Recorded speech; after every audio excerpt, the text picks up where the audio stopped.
अस्सलाम वालेकुम friends, agriculture online के साथ मैं हूं फ़रूख एजाज़। और आज की वीडियो में हम बात करेंगे गंदम की सूरत हाल के हवाले से, क्योंकि गंदम में सूरत हाल इस वक्त ऐसी बन चुकी है कि पहले तो किसानों ने इम्तिहान दिया गंदम के मामले में, अब जो है वो हुकूमत की बारी है और अब हुकूमत का इम्तिहान जो है वो गंदम के मामले में शुरू हो चुका है। वज़ीर आला पंजाब मरीम नवाज़ की ज़ेर सदारत एक अहम इजलास हुआ है। उस इजलास में क्या फ़ैसले किए गए हैं उनकी डिटेल्स आपके साथ शेयर करेंगे और ओवरऑल आगे क्या सिनेरियो बनता हुआ नज़र आ रहा है, इस पर आज की वीडियो में हम बात करेंगे। तो फ्रेंड्स, जैसा कि आप जानते हैं कि जब गंदम की क्रॉप आई थी तो 2200 से ज़्यादा जो है वो किसान को रेट नहीं मिला। अरबों रुपए जो है वो नुकसान हुआ किसानों का। किसान जो है वो डिसहार्ट हुआ। किसानों ने यहाँ तक कहा कि आइंदा बरस वो सिर्फ अपने जो इस्तेमाल के लिए गंदम है वो काश्त करेंगे। हुकूमत ने IMF की शराइत के तहत ना तो गंदम ख़रीदी और ना ही गंदम की सपोर्ट प्राइस मुकर्रर की। और यहाँ तक कहा गया हुकूमत की जानिब से कि ये जो गंदम ख़रीदी जाती है इसमें करप्शन होती है। तो इस बुनियाद पर ये कहा गया कि हुकूमत जो है वो गंदम नहीं ख़रीदेगी। तो तमाम तर स्टॉक जो हैं वो प्राइवेट सेक्टर में रहे। माफियाज़ ने गंदम ख़रीदी किसानों से। जो लोग समझते थे कि आगे चलकर वो इससे कमा सकते हैं गंदम से, उन्होंने गंदम के स्टॉक जो हैं वो ख़रीदे और अपने पास रखे। उसके बाद अब सूरत हाल ये बन चुकी है कि एक तो सैलाब की वजह से गंदम की सूरत हाल काफ़ी ज़्यादा जो है वो मुतासिर हुई है। जो पंजाब का ज़िला है खानेवाल, वहाँ पर, और इसके साथ साथ कबीरवाला में जो हुकूमत के स्टॉक्स पड़े हुए थे, फूड डिपार्टमेंट पंजाब के जो स्टॉक्स पड़े हुए थे वो सैलाब की नज़र हो चुके हैं। बड़ा धचका लगा है पंजाब हुकूमत को, उन स्टॉक्स को नहीं बचाया जा सका। एक तो जो DG फूड डिपार्टमेंट हैं पंजाब के, उनको मअतल कर दिया गया है मरीम नवाज़ साहिबा की जानिब से।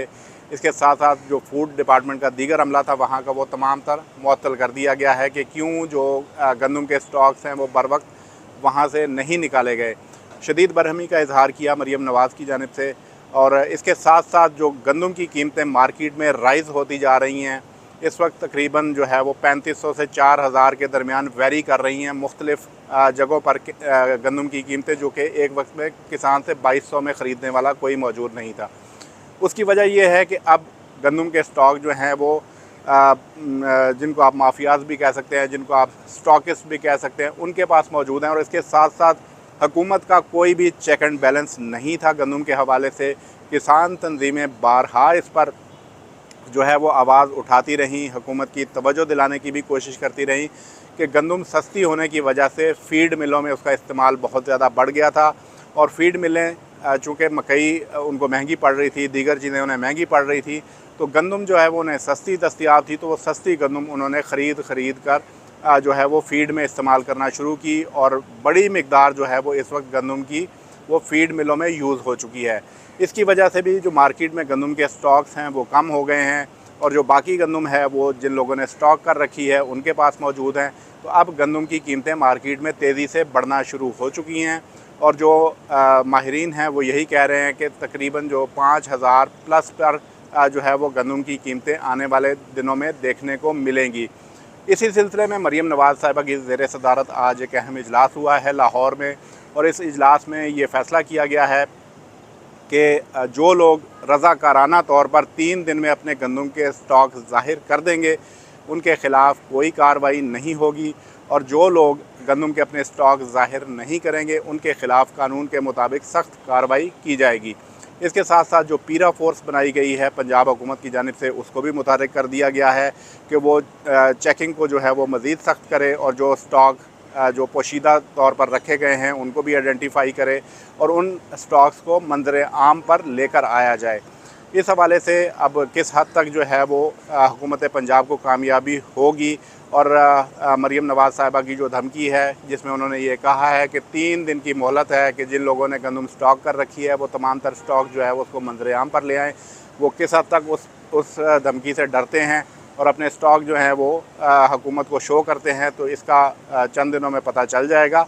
लेकिन मुझे नहीं लगता कि जिन लोगों ने ये स्टॉक कर रखी है गंदम, उनके हाथ भी लंबे हैं, तो मुझे नहीं लगता कि हुकूमतों को खातिर खा कामयाबी होगी।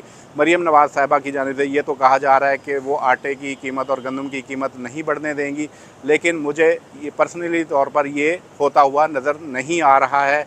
और इस हवाले से हुकूमत की कोशिशें जो हैं वो रायगां ही नज़र आएंगी, क्योंकि जो गवर्नमेंट ख़रीदारी करती थी गंदम के स्टॉक की, उसकी बुनियादी जो मकासद होते थे वो यही होते थे कि हुकूमत के गोदामों में जब गंदम पड़ी होती थी, तो जब मार्केट में गंदम की कीमतें बढ़ने लगती थी तो हुकूमत अपने स्टॉक जो हैं वो रिलीज़ करके तो गंदम की कीमतों को कंट्रोल करती थी। तो इस वक्त हुकूमत के पास इतने ज़्यादा स्टॉक मौजूद नहीं है, क्योंकि ख़रीदारी ही गवर्नमेंट ने नहीं की, तो उसकी वजह से वो कैसे असरअंदाज हो सकती है गंदम की कीमतों पर।